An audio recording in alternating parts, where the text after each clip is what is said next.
ஓங்கார சத்தம் கொண்டு வந்தது யார் தாயே? சொல்லு தாயே.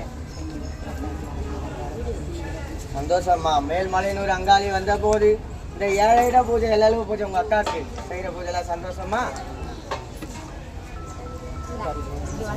நீங்க எவ்வளவு சந்தோஷமா இருக்கீங்களோ அந்த மாதிரி எடுத்து செய்யற மக்களும் ஊரு மக்களும் காப்பு கட்டுற மக்களும் இந்த முடிகொண்ட பாலக குடும்பத்தையும் எல்லாரையும் நோய் நொடி இல்லாம நல்ல மாதிரி வச்சிருப்பியா?